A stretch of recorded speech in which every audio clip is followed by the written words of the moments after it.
ভ্রমণ মানেও খালি এক জায়গা থেকে আরেক জায়গাত যাওয়া নাই, ভ্রমণ মানে নতুন একটা অনুভূতিরে তুকাইয়া পাওয়া। আর ও সন্ধানেও আজকে আছি মৌলভীবাজারের বার্ড পার্ক ইকো ভিলেজ। শহরের কোলাহল থাকি সামান্য দূরই, আশেপাশে সবুজের ছোঁয়া আর শান্ত একটা পরিবেশ। পার্কের ভিতরে ঢুকার বাদে মনে হইল ব্যস্ত জীবনটারে কয়েক ঘন্টা লাগি বাইরে রাখিয়াছি। এই জায়গার সব থেকে সুন্দর বিষয় হইল প্রকৃতির খুব বেশি একটা বদলানোর চেষ্টা করা হইছে না। গাছ, ফাঁকির ডাক, খোলা আকাশ আর সবুজ পরিবেশ সব মিলাইয়া জায়গাটা হইল প্রাণ খুললা নিঃশ্বাস নেওয়ার মতন। নামরলা খান বিভিন্ন ধরনের ফাঁকি আছে, পাশাপাশি পরিবার লইয়া ঘুরানির লাগি সুন্দর একটা পরিবেশ। সেও প্রকৃতিরে উপভোগ করা, আবার সেও শান্ত সময় কাটাইরা। আমার কাছে ভ্রমণের সব থেকে সুন্দর অংশ হইল প্রতিটা জায়গার নিজস্ব একটা গল্প থাকে।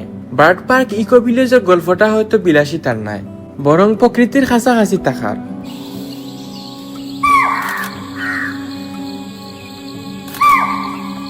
অনেক সময় আমরা দূরই কোনো জায়গায় যাওয়ার পরিকল্পনা করি, অথচ নিজের আশেপাশে এমন সুন্দর জায়গা থাকে যেগুলার খবরও রাখি না।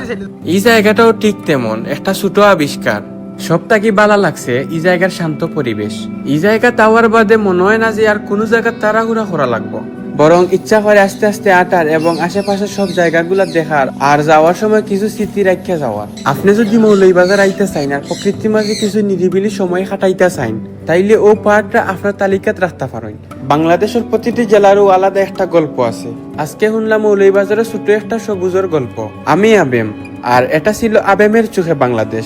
দেখা হবে পরের কোনো গল্পে।